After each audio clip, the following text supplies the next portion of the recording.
Are we ready? We are ready. Okay, we're ready to go. I'd like to call this meeting to order. Historic Preservation Commission. We'll start with roll call. Let's start with Heidi. Heidi is here. Roddy Bush here. John Sampson here. Jeff House here. Ryan Rothenbuehler here. We're in full force today. That's great. I have read the minutes. Has everybody had a chance to review them? And I do did we at ha- one point, so I don't remember seeing any errors or issues. Okay, do we have anyone want to move to accept Make the a minutes? motion. I'd make a motion we accept the September 23rd meeting minutes. Second. Ryan seconds. Okay, everybody in favor? Aye. Aye. Aye. No nays. Okay. Administrative items, next meeting, November 25. That work for everyone? I think Ryan is nodding. Yeah, I'm checking right now, but I'm sure that works. Okay, Yeah, it's right before Thanksgiving, but it's before. the Tuesday before? Yeah. So. Okay, good. So under administrative items B, chairperson's report, just a couple things. I spoke with Heather yesterday morning, and she suggested the idea of making a rough draft of a calendar of projects for the next calendar year. With timetables, and I think it's a great idea. Heather actually jumped right on top of this and started a sample of what this might look like. So we can pass that around. Good idea. I think it'll help keep us all Visual helps. on track, right? And we can maybe all have some input into what those projects might be, and we can pass those on to Heather. Okay, We have federal and state historic tax credits on here. What is that? I mean, what do we need to do about that? How are we involved with that? I think for me, it's really important to have that awareness that, when the timeframes are coming up and, mention it at a meeting, if anyone's interested or has questions, that Oh, okay, so you they could be a resource, so. Right, so that's twice a year. So, yeah. Okay. I see what you mean. and this is just the beginning. Yeah, to make awareness. We'll continue Okay. adding to I was it. going to add grants to it too. I have a little Yep. stack of them to add there too, just Okay. again, awareness. Yeah, that makes and- sense. I think it's a great idea. Last meeting, we talked about the Clazel and our support for the theater. I noticed a couple nice write-ups in Independent News and Sentinel, and then a great follow-up article by Jan. Thank you for that. We're delighted that the theater is back in action, and I believe there was a concert last week. Anybody attend that? No. Last weekend on Friday, which featured the four different bands: Equipment, Mango Tree, Heartthrobs, Final Boss Fight, Hemingway Lane. So again, we're delighted that they're updating the marquee. I think looks a lot better already, and we wish them well. I'd be perhaps in favor of sending them a message or a note of thanks for helping save that theater and helping update it. Also, a nice article on the Painted Lady, 237 North Prospect. Becky, was that Becky Mancuso's project, or did you write that one? No, her students her wrote that and students. she added. Yeah, that was a local history seminar at BGSU, and Becky helped put that together. And finally, the Lincoln House had a Halloween party the other night. Did anybody go to that? Yes? How was it? Wonderful. It was well attended. Everybody came in really fantastic costumes. They had, employees dance, members perform, zombie dance on the yard. There was a costume contest. There was an auction that raised probably, $1,200 for Rotary projects, community projects. And it was a lovely event. Will and I toured about 5 weeks ago, and you'd be astonished at the work that they've Was there- done. It's really beautifully done. That's- So I'm looking forward to a lot more events there, and we encourage you all to go visit when you can. That's great. If anybody is online, that was Jan Knapp telling us about the party. What was your costume, Jan? Well, I guess I was just a queen of all things. Great. And I was there with the devil. One of the award-winning costumes was, I'm not sure of her name, but she was dressed as Abe Lincoln, and then her husband had a house, cardboard house, so they lived on Lincoln's house. He was dressed as a house. He was. Oh, okay. That sounds great. Okay, moving on. Letter C, Heritage Ohio Conference and Award Ceremony. That was on October 14th.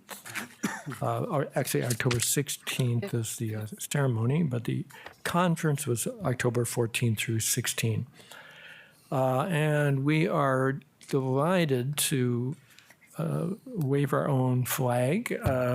Big success and congratulations to all of us for taking the placemaking award. There were 3 finalists, and Bowling Green came up first with a nice plaque.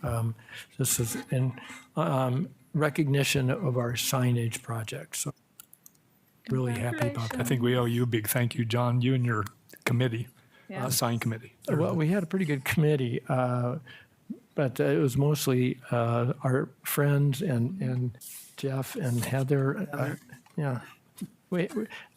Looking back, it was kind of fun. At the moment, it was a lot of work, but we're proud of that. Heidi and I were there for the day of the presentation, and also we went to quite a few different workshops.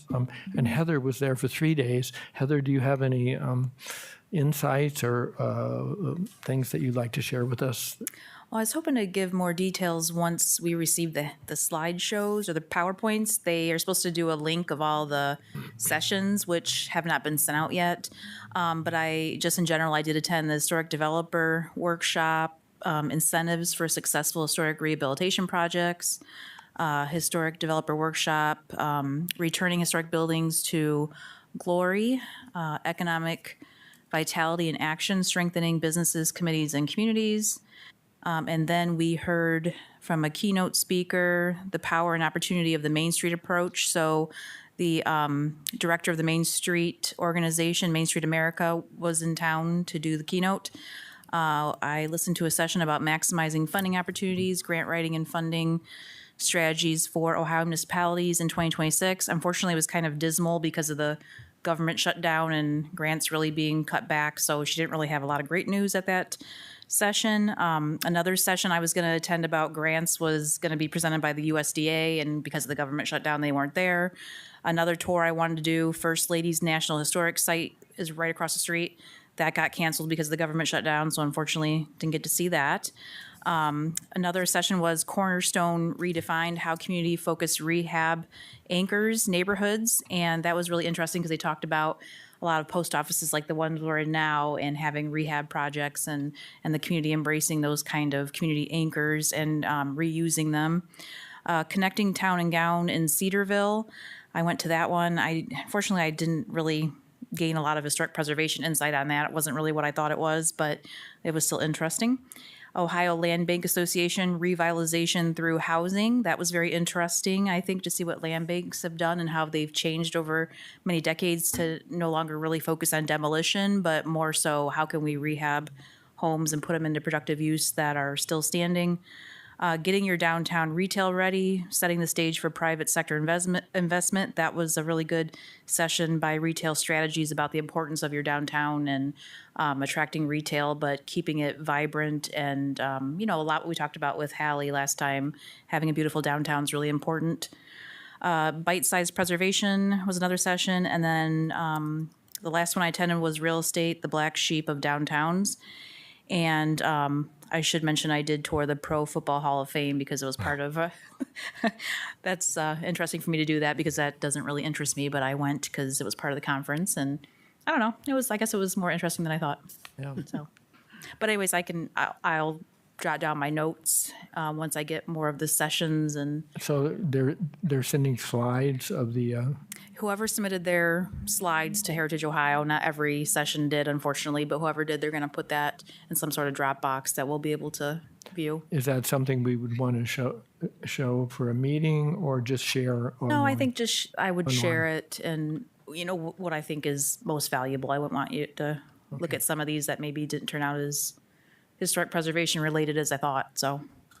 Yeah, I went to the HVAC and for residential and commercial, and it was just a really neat breakdown of all the different systems that you can use, and it depends on the type of project, the age of the project, the materials that are used in the project. So it was like a good overview for people that aren't necessarily in the trades, but who want to renovate, rehab historic structures, just to get an idea of like all the different types of systems and how they work with the different How to modernize size, them. how to modernize buildings with respecting what is there, what would work best for the scale and the size, scope of a building. I also went to the Cedarville project. I thought that was interesting because it was getting the students involved with helping the town to come up with a solution. So they're taking civil engineer students and they're trying to help the village, tiny little village, to come up with better traffic patterns. And we've got a resource here with students. I think that was their main point in collaboration, that like getting, other people involved with those kinds of things. So I thought they were really inspiring to see Yeah. 3 or 4 students and a couple, the mayor and the city planner, to actually take on their projects and start the process of putting in like a roundabout and safety issues with bike lanes and stuff like that. And I also went to the land bank thing. That was totally inspiring. I was like, I want to do that. Because Toledo has a really neat program where any income can come and apply for an inspection, and professionals from the land bank in Toledo will go to your house and tell you how to prioritize what repairs need to be done, whether it's a furnace, whether it's siding or anything, water mitigation, and then they will come back after you've selected a contractor, and you have to get 2 or 3 bids, and they can provide loans if you want them. You don't have to take them, and then they take your money in escrow, and then they pay the contractor, and then they verify that the contractor's done what they said they were going to do. So it's not left up to the homeowner, who may not be as well educated about those kinds of systems, to know if their work was done well or not. They have this go-between through the land bank that does it with them, and as well as all the other amazing projects that they were doing to rehab just old buildings and make them profitable. And I thought it was really interesting how they put like deed restrictions on some of the housing so that they're making them affordable, not so that someone would come in like, oh, this is all fixed up, now I'll live in it in a few years and then I'll sell it for even more. But there's actually like a 20-year deed restriction on it, like you want to keep this neighborhood middle income or whatever affordable, and then writing that so that there's no incentive to like just flip it. So those are a few of the things that I went to, and It was a full day. Every hour almost there was something happening.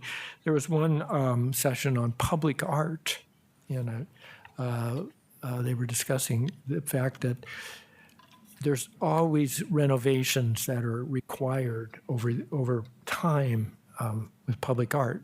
And I was thinking about our different murals on the walls in the alleys. How many alleys do we have now? Maybe five or six with public art. At some point, they'll need to be restored or renewed, and there's a cost for that. The question is, who owns those and of course, the walls are somebody owns that property. But if it's a piece of art that's standing like in the Worcester Green, at some point that may need to be restored, and I assume that it comes under the city's purview. I'm not sure, but there is something to be thought about when you're accepting public art and installing it, that at some point it may need some financial help to be restored. Okay, well, anyway, it was a pretty interesting conference, and we should just mention too that Chris Moen, one of our former chairs of this HPC, was honored with, I don't know what the title was a distinguished individual. Young Preservationist of the Year. Yeah, so we're very pleased and happy for that honor for her. Heather, there was one more thing. You had an interesting conversation with a builder, Steve Developer. Kuhn. Do you want to share anything about that? So Steve Kuhn owns Kuhn Restoration, and he's from Canton. So that's why I believe a lot of the conference revolved around him and his work. He's on the Heritage Ohio Board, very involved in the revitalization of Canton's downtown for the past 10 years, and other communities such as Dayton, Cleveland. He just has his hand in a lot of restoration because that's all he does is historic buildings, monuments, and brings them back to life. When I talked to him, he said he never met a historic building he didn't like, and so he basically sees the opportunity in buildings, and he focuses not on the short-term gain, but on the long-term gain. And I toured some of his buildings there, and it was really fascinating. And we did talk a bit about maybe inviting him here to talk about maybe some before and after projects and how he uses the capital stack, in other words, to fill in those financial gaps like historic tax credits. That's a big part of all his projects. And anyways, it's just an idea. We certainly don't want to impose his, what he does here in Bowling Green, but I think he just has a valuable perspective as a developer that's actually taken something from, a building falling in basically or sitting vacant for 30 plus years to a very viable and financially successful project.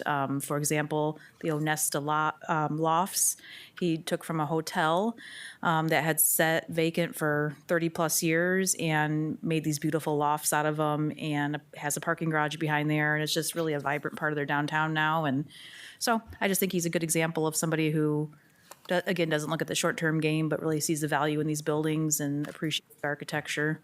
And his goal really is to rehab and make the best use out of them. And it's financially earning a lot of money at this point, the particular building you're talking about. So it was a very good business deal as well. So I think we should pursue that down the road and see if we can invite him at some point to come and do a presentation or a lecture or a sharing of ideas. I think one of the things he mentioned was that he likes to have people that have invested already in the town and already can answer a lot of those questions of how it's going to be financed, because he wants to be like not the last step, but have people that are prepared and know what they want to do with what they're doing. That was the impression that I got. It was going to solve your problems for you, but if you saw something viable and a support system already in place, then he would Share his experience.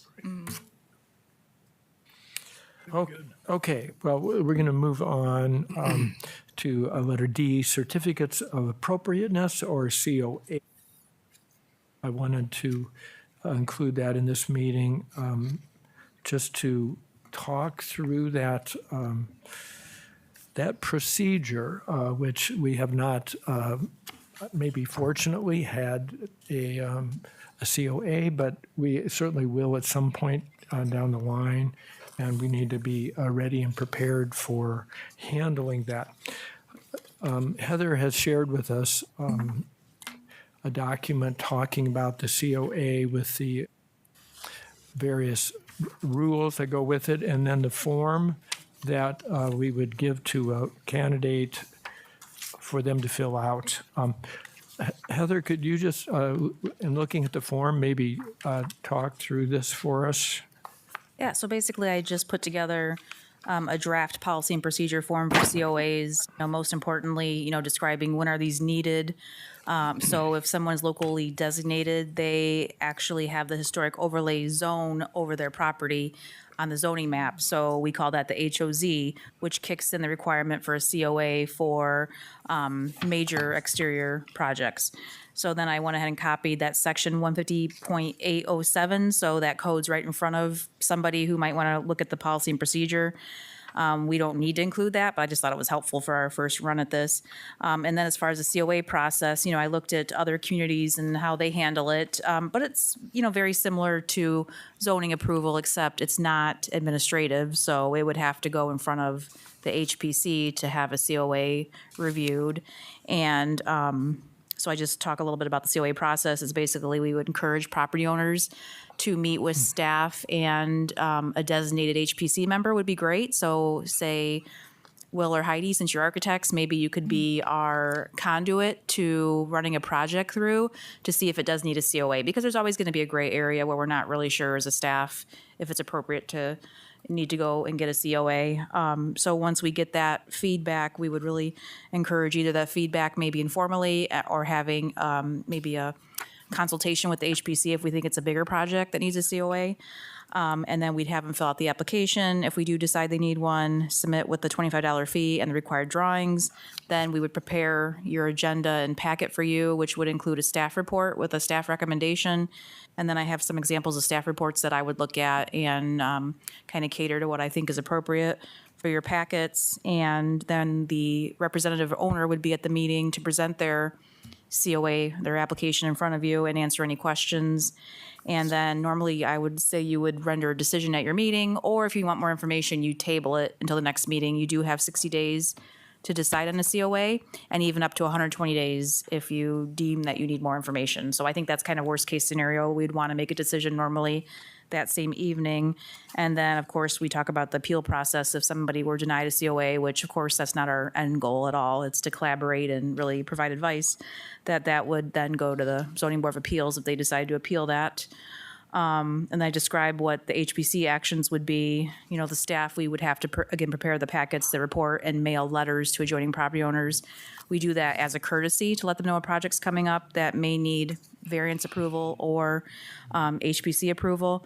And then we had created the COA form a while back that I think you all saw before and were okay with. And at the back of the packet, I just included a recent session I attended. I think it was part of the National Alliance of Preservation Commissions.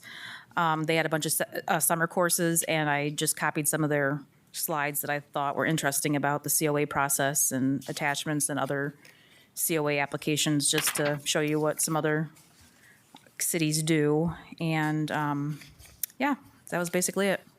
So what triggers the application for the COA? Is it the knowledge of the tenant, the resident saying, oh, I think I need to do this? Or is it when they come for a permit for like gutters or fencing or something like that, does the city say, oh, wait, this address is in a historic district, it needs to be reviewed? Correct. So I would say it's kind of in a couple different ways. It's maybe our zoning code enforcement officer is driving down, North Maple and sees John out tearing out his front porch, and he's like, wait a minute, stop work order. You're in a local historic district and you need a COA, plus you might need a zoning permit. That's another nuance I didn't write in here. Some situations might need a zoning permit and a COA. So in that case, he probably would need a zoning permit if he's going to rebuild his porch. along with the COA. But also he may just call us and say, you know, hey, I want to add a porch to my house, or I want to do an addition, or whatever the case may be.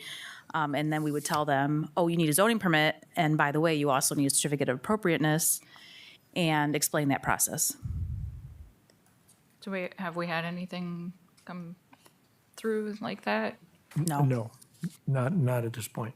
And I think it's up to us as a commission to be alert. I live in that North Maple district, and just kind of watching to see that nobody is tearing down their front porch and haven't asked for a COA. So I think we all can kind of be keeping our eyes open for that.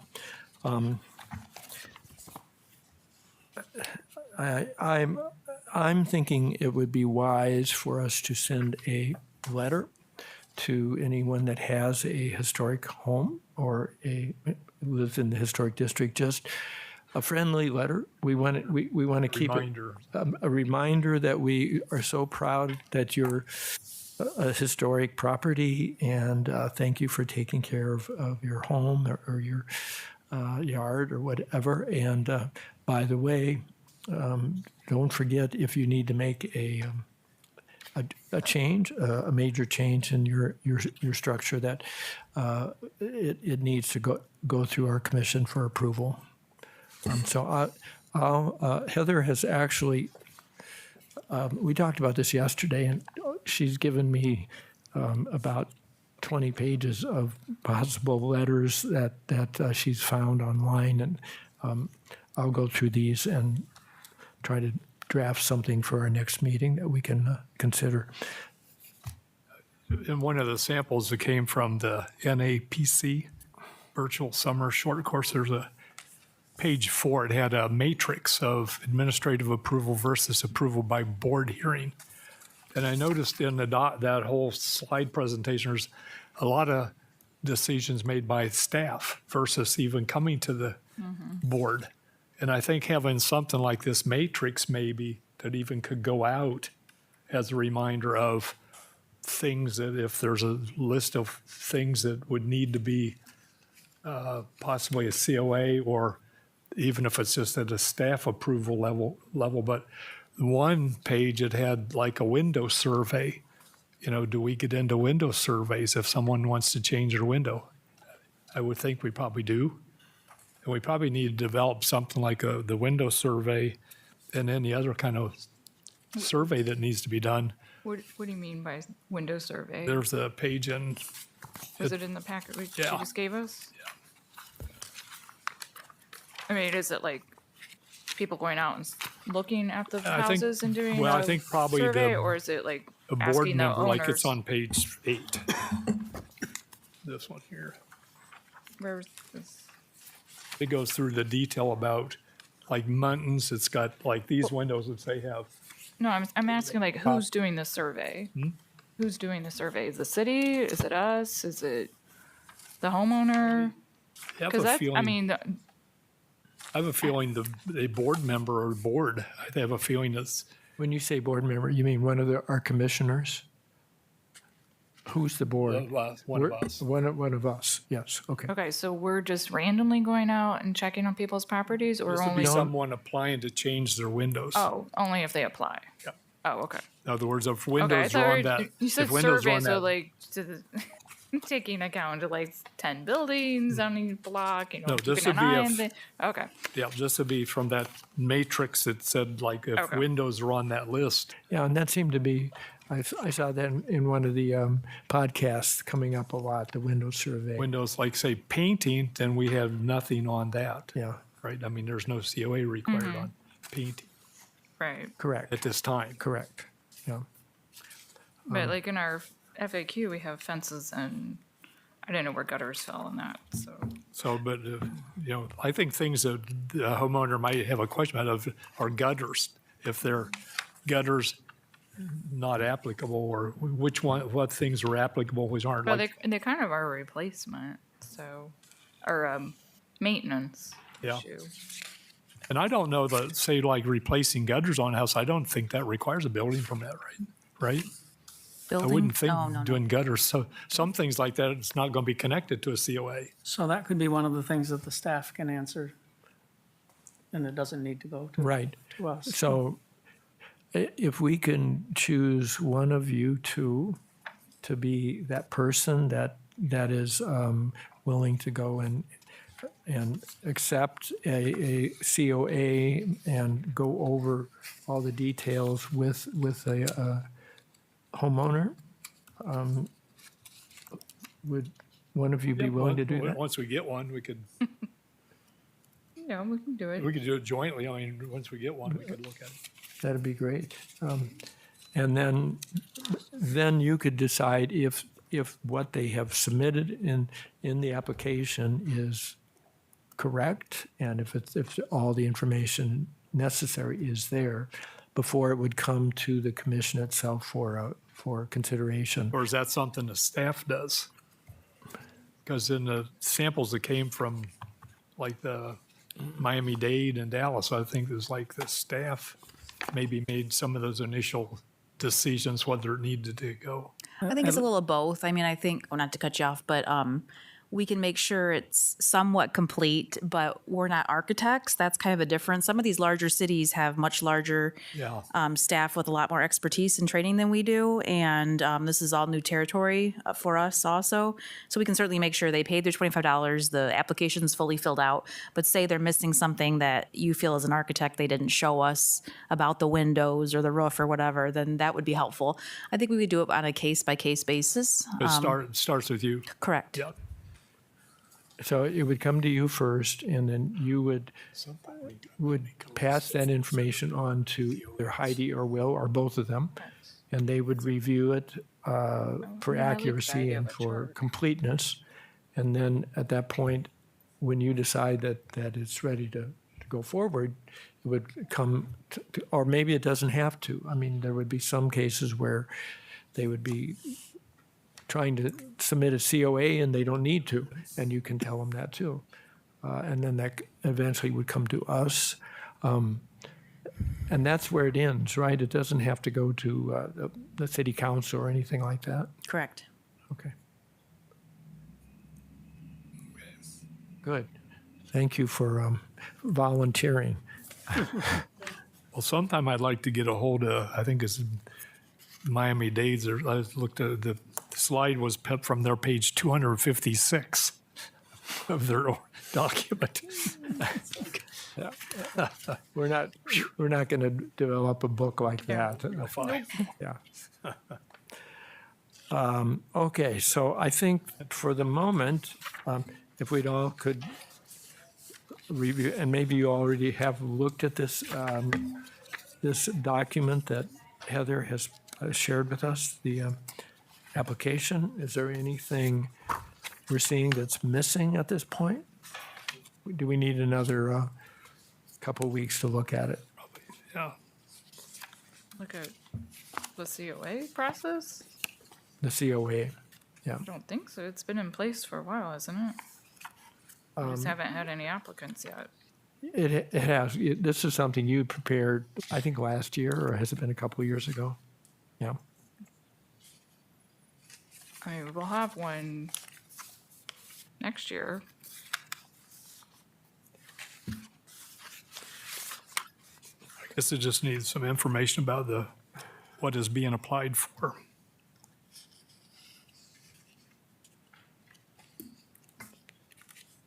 Okay. Size of parcel, provide legal description of attached legal, or attached legal description. I mean, I'm assuming that means what they're proposing to do. You know what? I think I gave you the wrong one. I apologize. I just realized I gave you the wrong application. Oh, that's a designation of the Yep. building. Sorry. That's my fault. I'll have Property to email it. inventory. I can email it to you That's why I tomorrow. wonder, okay. I was in a hurry. It's John's fault. He asked me too late. I'm just kidding. Okay. So Heather will mail this to us, and then we can look at it, review it, and then we can continue conversation next meeting. Good. And in the meantime, I think one of the things I took from the podcast that I watched was that we want everybody to leave this activity happy.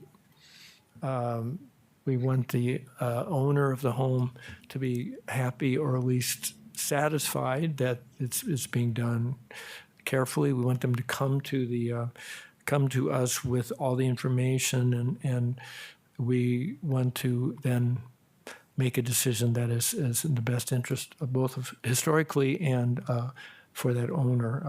That not everybody's going to be totally pleased. And at one point, I remember hearing that sometimes it's okay if both parties leave the situation unhappy, or they get halfway there, so that there's a compromise, and there may have to be compromises. Yeah, I don't want to get into a situation like a town nearby that has historic preservation where somebody put cement board siding on a garage that was away from the road, and they were forced to take it down and put wood siding on, because cement board is very not vinyl or aluminum. And then another property was they had damage from weather and flooding, and they wanted to tear down the structure, and they weren't allowed to because it was historic, so they're kind of forced to repair it at great expense. And then another one was, they put vinyl windows in without asking, and then they were forced to take them all out and replace them with wood. So I don't want to get to that point Right. where we're so inflexible that. I think it's really important that we don't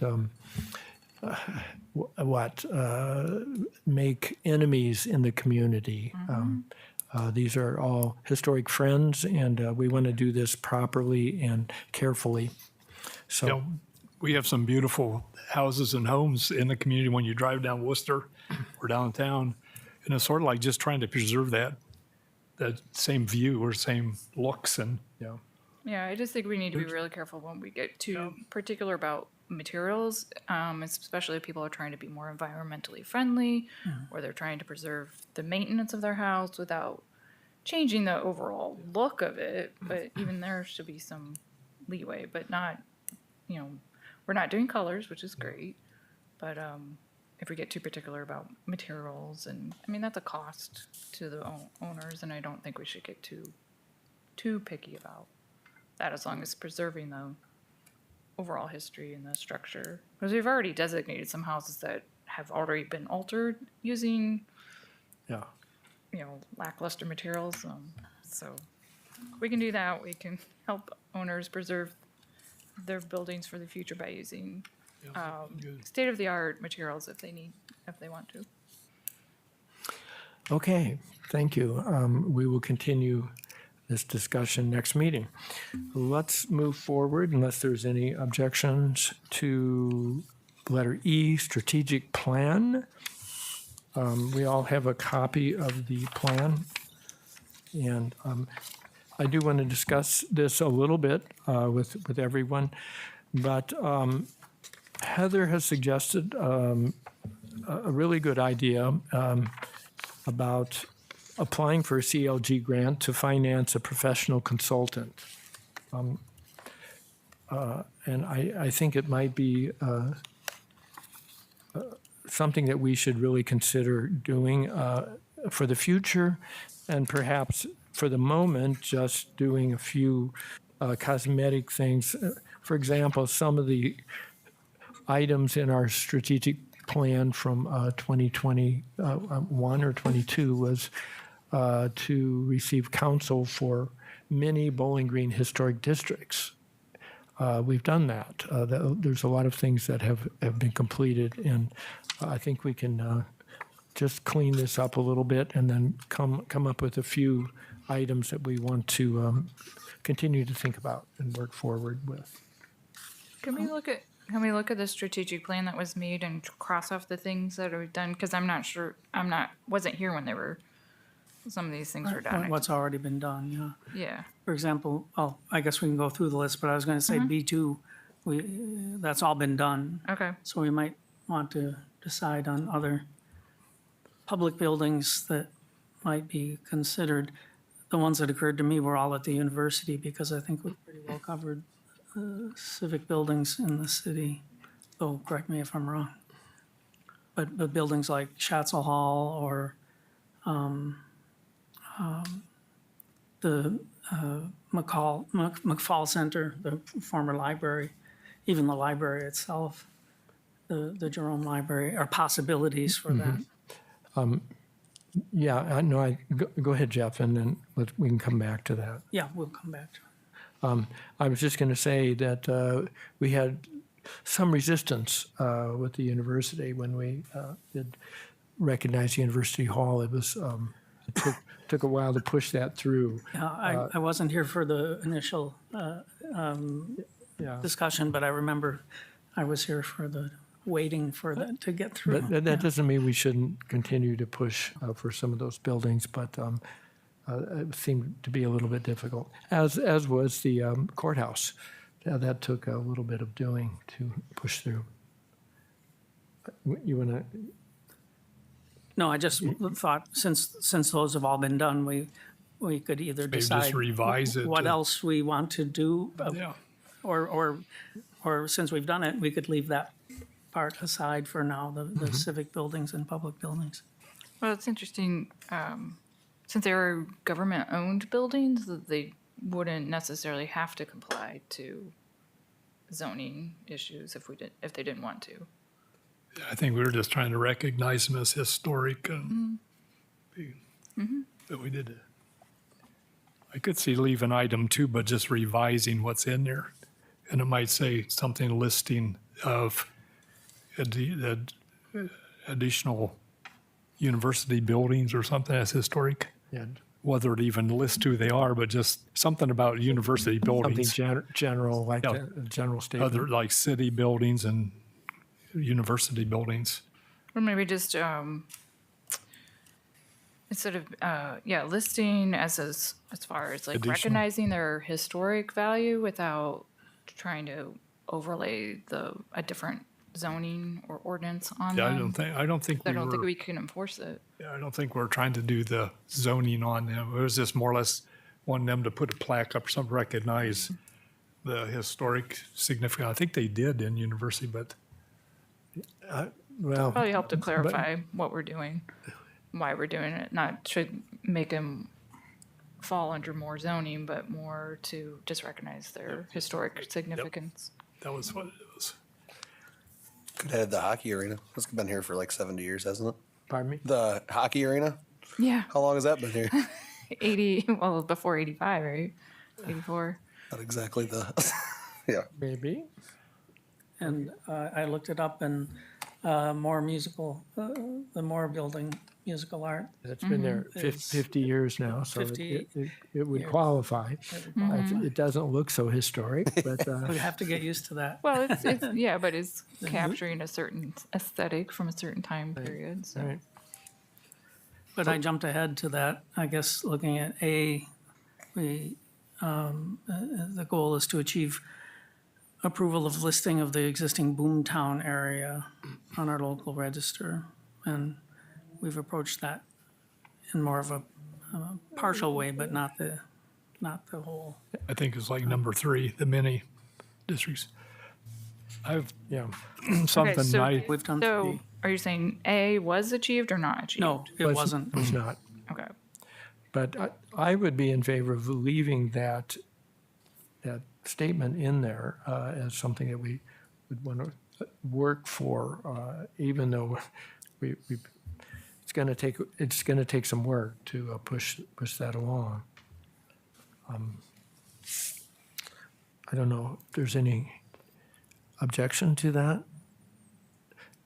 I think may- A and 3 are kind of the same things. It's almost like you could put number 3 under A. Yeah, 3 is sort of a possible approach to it, right? Doing Right. several phases. I had some ideas. I'll pass these out. There are some ideas related to a couple of those. And 3 is one of them. Sort of like taking 3, listing many, but like selecting other of the Boomtown, BG Boomtown districts for many designation similar to the North Maple Street. That there's actually maybe identifying some of the minis Good. for number 3. And number 4 was just more historic houses and buildings that could champion many historic districts. It'd be like Jan's house. Right. Once we can get it through the process, it could be like the champion for South Main houses.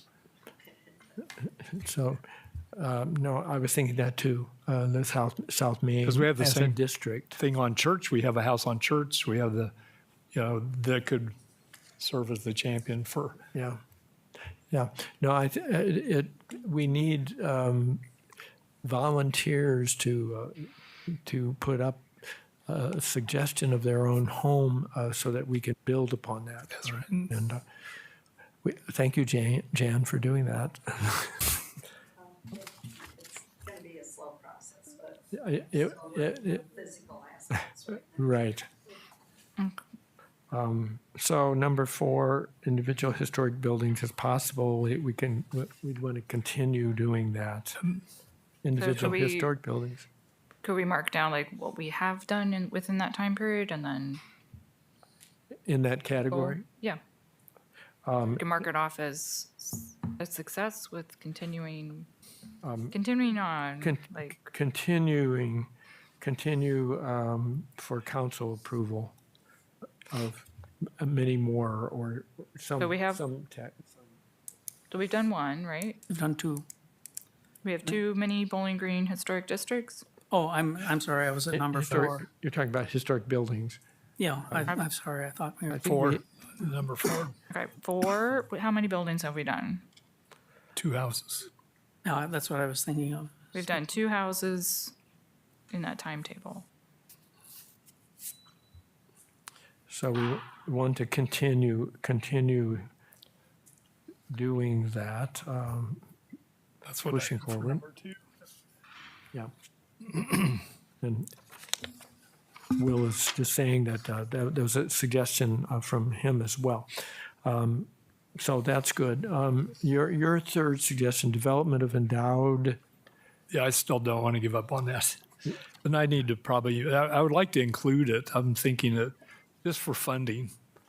And I think probably to meet with Bowling Green Foundation, say the chair of their foundation, just talk to them about the possibility of doing that. Okay. Because it may take a separate board or separate group of champions maybe to lead the fund. But I know there's funds that designate money to organizations, and the organization doesn't necessarily have a separate board that decides on how that money gets used. Our church, for example, the money that's coming from an endowment at the Toledo Community Foundation, which is umbrellas over the Bowling Green Foundation, but the money comes in annually just as a check from the foundation and it goes to the church. So it goes in their general fund. So I think it's probably to work out how to get, say, money from a fund, an endowed fund, that would come into the city to possibly go the same place that the donation did from the Boomtown group.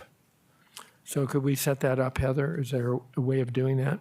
I'm not sure. That's a finance department question. But that's what I just had it as an item maybe to work on as like for the next 3 years. To see if we could and if we can to try to do it. Reading down this list from our old 3-year strategic plan, we have number 5, completing a HPC inventory of buildings in the Boomtown area and Main Street also if possible. That's a huge job. Seems like we can't do that unless an owner comes and wants their house or building inventoried. So I don't know, we can just, how did we do North Maple? Because it was probably an inventory for each house. No, we didn't do an inventory for each house. Say that again. We did not do an inventory of each house on North Maple. That's what he just asked. And maybe this is not something that we want to leave in. It's a lot to, yeah, like you said, it's a lot to bite off. Yeah. Every single house. Because more like number 3 kind of covers it. In other words, like that we did Maple Street would have been done like as a mini district, not necessarily inventorying all the houses. So Well, maybe that's something where you could get, tap our resource of students to I do a don't- project and say, go search up the history. And it might be a long-term goal because you can't just like say, oh, by the way, when you start classes in September, put this a part of your classes kind of have to be like thought out years ahead of time. Like, hey, in the future, just like you did with the historic building of the month. You'll be able to get a class to do that. But if you teach some students how to do inventories, I mean, so we had a professor who used to take a class to do the Habs hair documentation, do all the drawings and measuring. So Yeah, maybe that's something we want to delete for the future. Future strate- goal, too much, or enlist help. it seems like if we could inventory the history, because when I saw the word inventory, I'm thinking like when we go try like what's the roofing, what's the foundation, and I don't know that we want to get into that without. But I was thinking of having the history too. That's what first occurred to me.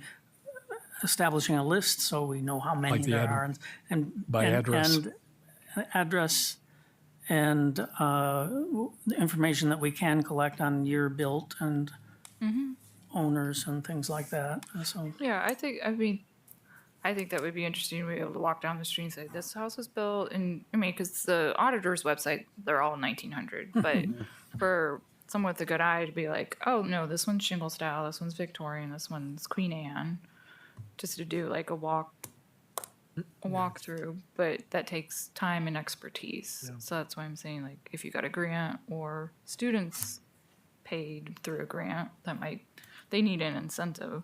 Even starting with the history lives here data we have, because we have quite a few houses that we have data on. Well, we have a lot of information Yep. when we had the national, what do we call it? The national Register. registration. So there is a lot of current information on that. I don't think we have every house covered. Okay, let's leave that for a minute. Number 6, arranging a positive and frequent publicity and education by historic buildings and districts.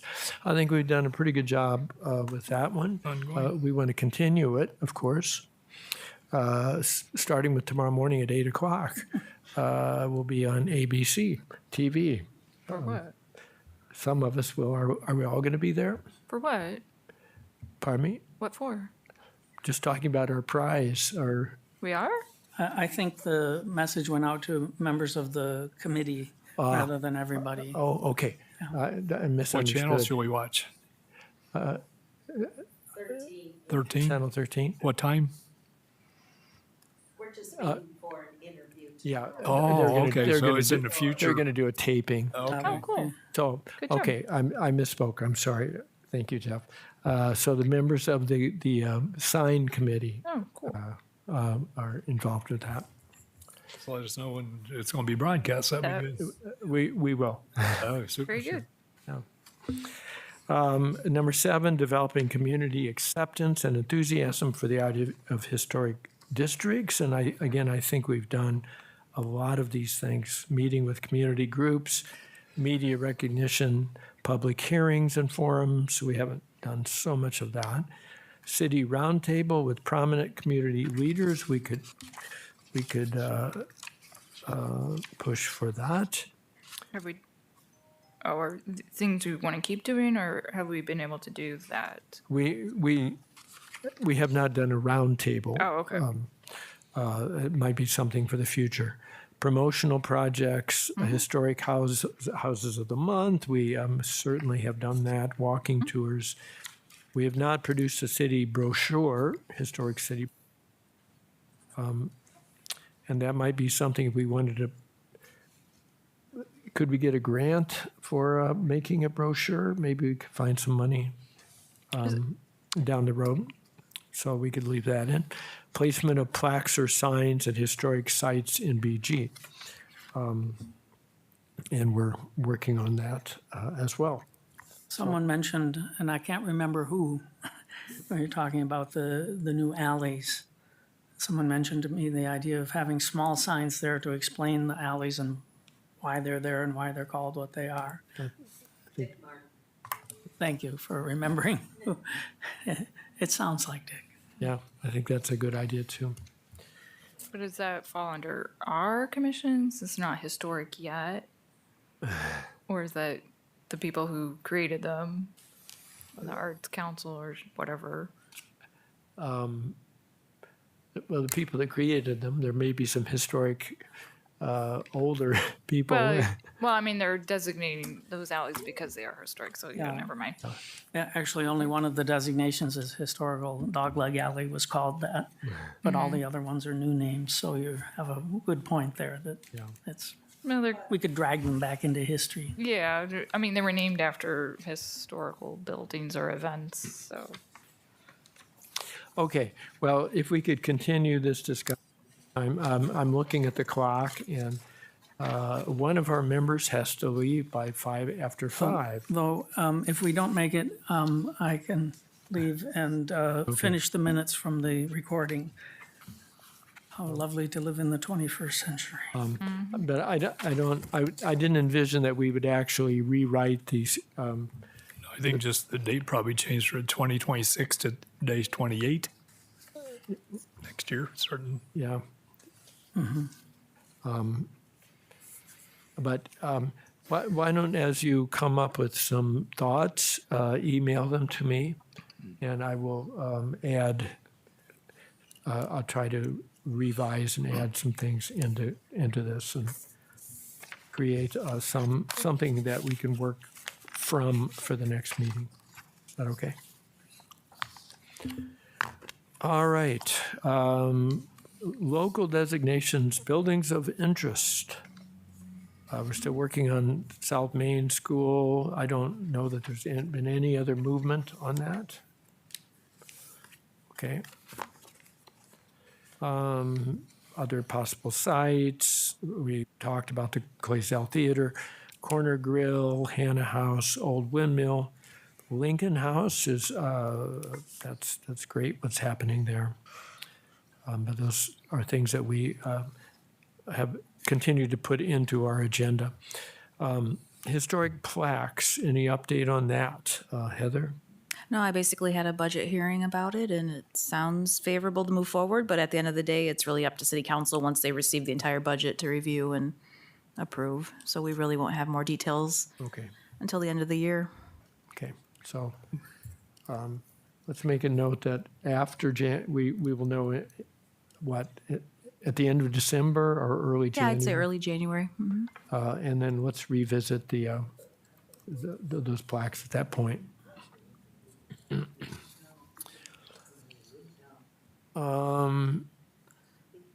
Friends of the HPC, we have 2 of them with us today. The houses of the month, Jeff, you want to speak about? Yeah, we're good through January. For proceeding from there, there are sort of 2 things that have been discussed, and I'd like to hear what we would prefer to do. You had the suggestion, John, that we concentrate on downtown for a time, maybe a year's worth, in order to feature downtown and get them on board, the owners there. And we also have at least 3 and probably a couple more suggestions from citizens for houses. There's the one on South Prospect, South Church. There's one on North Prospect, the Baldwin House. And then there's the funny one over on Manville, that sort of cubic building, I think has been suggested. So my question is, should we concentrate on downtown for a while? Or should we respond to the requests from owners, some of whom have the ideas but not necessarily the information we need? Yeah.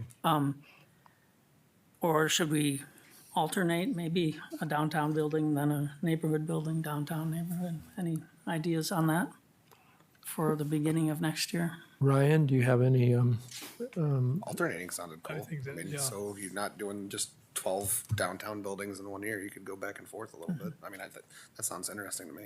And we could explain that that's what we're doing so people can anticipate we're going to have more downtown. That's what I'm doing with the neighborhood stores. I did 3 of them in the summer. We'll do more next year. yeah.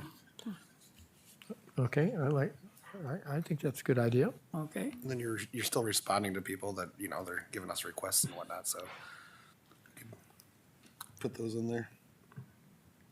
And Ryan, maybe if you know of buildings that you would want to I'm trying to think. suggest or nominate and help us gather some.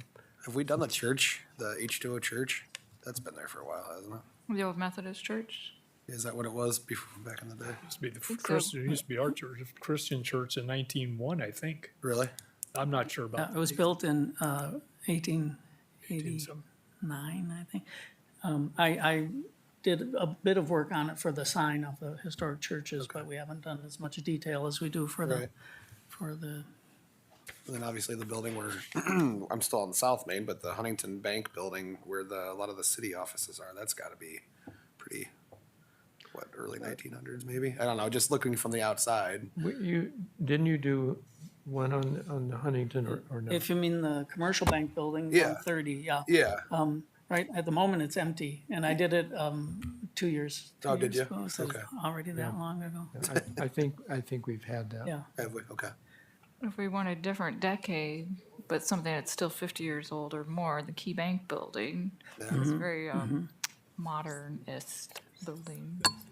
Not my favorite style, but but it's very typical. It looks like the buildings that were being built when I was growing up.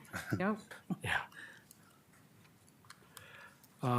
Also, I don't know, maybe you just suggested this, Donna Parsons at 126 North Prospect had, Yeah, yeah. that one that That's you- one of the ones that suggest I referred to it as the Baldwin oh, okay, house because Baldwin was one of the okay. owners, occupants. But again, I don't think we have a lot of detail on, No, I started to look up a few things that were at that address and I have a little bit of basic information to start. And it's certainly worth it. There were, I think, judges lived there and it's reputed to be the house where Jimmy Hoffa was married. right. I don't know if we've got that nailed down, but it's probably, I think that's what Parsons said, Yeah, that's what right? she- yeah. Yeah, or thought that had happened. Okay, public relations, educational projects, quite a few past workshops and events. I'm going to skip to the future ones. Wood County District Public Library. Lots of events continuing there. The Wood County Museum Turkey Drop fundraiser, November 6th. Is that next week? yeah, a week from Yeah. Thursday. Free First Fridays, Make It and Take It craft, the museum 10 to 4, all events at the Wood County Museum. We've talked a little bit about the CLG grant. Heather, was there anything else on that? No. Just hoping for maybe somebody that would help us with a strategic plan down the future. Educational partnership with BG Schools.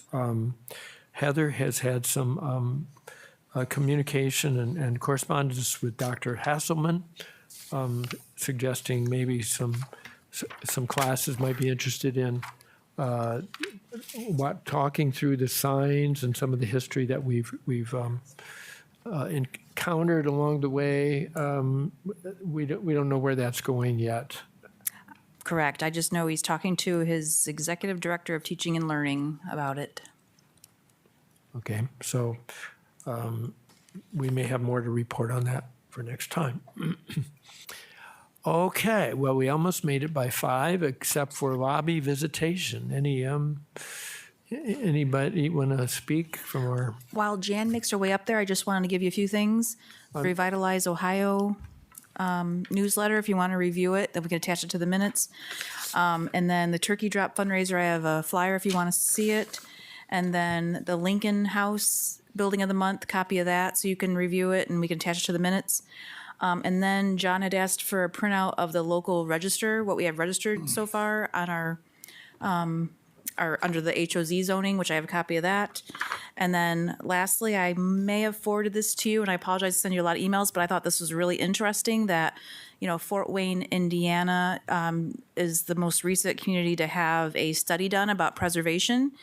And there were a lot of amazing key findings about the economic impact of historic preservation and tourism in Fort Wayne. And I just thought it's very comparable to Bowling Green. I think they're slightly bigger, actually.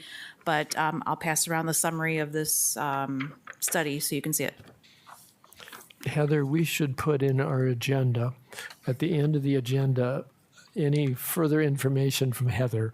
Okay. Okay, so I Update. yeah, There's no, I update. appreciate that. Okay, Jan. Jan Knapp, 504 South Main Street. I would just really like to impress upon you that I think that having a facilitator for a strategic plan discussion would be really good. And all of that information, that Heather just passed out would be a great basis for starting, to have those kinds of resources available. To really do some brainstorming. But I think a facilitator would help the commission and the Friends to better understand what's going on and how things are processing through what's been accomplished. To Heidi's points, looking at a matrix of here's the specific thing that we did under these points and saying here's what we intended to do, here's what we did do, and what are the next steps, to move ahead on that. And I think that would be really valuable. What's the timing of that grant application? So technically, it already happened end of August, and then they extended it to September. So next year, I plan on the same, fall deadline. Okay, so it hasn't been applied for yet? Correct. Okay, all right. But I think that would really help all of us to better understand what we really are accomplishing in what timeframes, and then how to move forward. So, and it seems to me with the Chris Kuhn, the Kuhn Construction, to engage him would be really valuable. And maybe what we could do is develop a one-day or half a day seminar or something, and maybe using the South Main School as just a project, a pie in the sky project maybe, but how would we start with this project? What could we offer the owner? What kinds of things could Chris talk about for developers?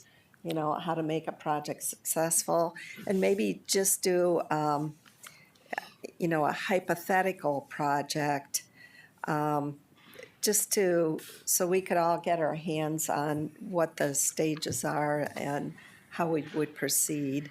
I don't know if he'd be interested in doing something like that to give us time for that, but maybe that just seems like it would be a really unique project to get input on, and also get community people involved and excited about it, and do some brainstorming, and then maybe getting some contractors involved in it too, to see how they could get involved in historic projects and make them successful. So just a couple thoughts. Good. Thank you very much. Dale? Dale Arnold, 201 Ridge Street.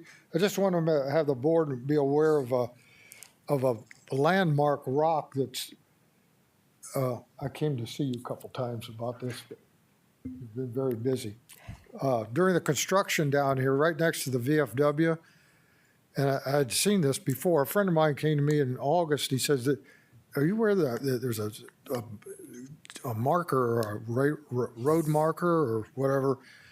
So I went down there and amidst the construction and went up and talked to one of the workers. I said, what are you guys going to do with that stone? And they said, what stone? They says, well, probably throw it in a dung heap. I don't know. They were going to get rid of it. And so I talked to a guy down there. I said, well, that looks like it's a 25 highway survey marker or something, because it's been milled, it's quarry mined, and it's got 2 X's on the top of it. It's been there for years. I'd seen it before. Back when I was a student even, I remember, walking past the thing and seeing it. But anyway, they didn't get rid of it. They threw it up in the yard up next to where the VFW is. And I didn't know if we had any interest in doing anything with that. It's sitting there now. I'm sorry? It's sitting there now. Well, it was moved up. It's not, it's moved up in the yard, so it's just laying up in the guy's yard. Okay. And what do you think this was? Just a marker for What do I an think it was? old highway? Yeah, I have no idea really what it is, but it's been close to the Highway 25 there for, And is who this knows how long. something that? it looks like a survey marker. Yeah, I was gonna say, it's probably a survey marker for like when they were making 25 bigger maybe, or Yeah, probably somebody's property description goes to that mark and. but it's limestone, could Or have come used out to, out yeah, of the yeah, quarry. not anymore. out there. Is it a stone If that? the city doesn't want it, or the would we need- museum doesn't want it, Would we need I'll a put it in crane? the back of a the Masonic crane to building. move it? How big of a well, I got object? pictures of it, it's, Is it there for the taking? it's heavy. Put it in my yard. It's laying down on its side now because it's out of the right of way. Pretty neat. Let me just look here. Ways- Okay, so Way quite a Two big bit. X's on the I top. need a front end loader to. it wouldn't be too hard for a couple individuals to move that, right? I mean, Oh, it's gonna take a machine. Probably a front end. you need a loader. machine? Okay, so I can't get a perspective on it. So how tall? That's about this high, Okay. it's square. Mhm. It's about this high. It's laying down there right by Mhm. the driveway by the VFW. Okay. Well, you can't get in there now, so you have to come in the Yeah. back. Let's Is see. it on the north side of the building? Dan? Yes. Okay. Were you aware of that? or- No. I mentioned it to Jeff, but you were busy all summer. Oh, okay. We should preserve. Just to get Okay, thank you. a landscape. Yeah, I can ask the engineer's office if they know. It is- it's- Okay, Ed- okay, Ed, yeah, mhm. The project inspector, mhm. he called somebody. Oh, okay.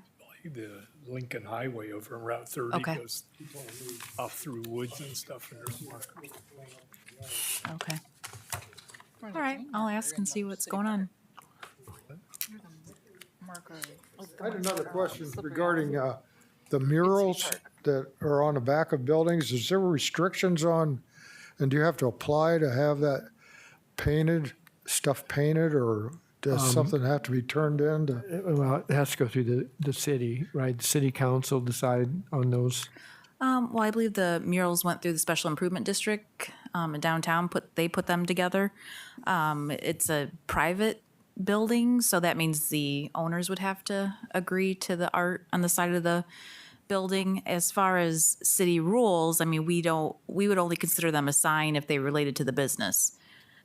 Otherwise, we just consider them, public art or community art. But do you have to tell somebody that you're gonna do something with it, or? Well, I would say the building owner, obviously you have to give consent, and then the special improvement district organized the art once they had permission. And then there was a selection committee, I suppose, and I know several artists made proposals for those murals. And then one person was selected for each project. Okay, thanks. But if like I owned a building and I wanted to paint it with a pretty picture, I could just do that. Yeah, you could do that. Kind of like they did on Grove, the store owner. painted a mural. Howard's. Hmm? Howard's, did No. that go through an approval process? Okay, I think with this moment, it's time for adjournment. Would anyone want to suggest that? I'll make a motion to Okay, do we adjourn. have a second? Second. All in favor? Aye. Aye. We are officially adjourned.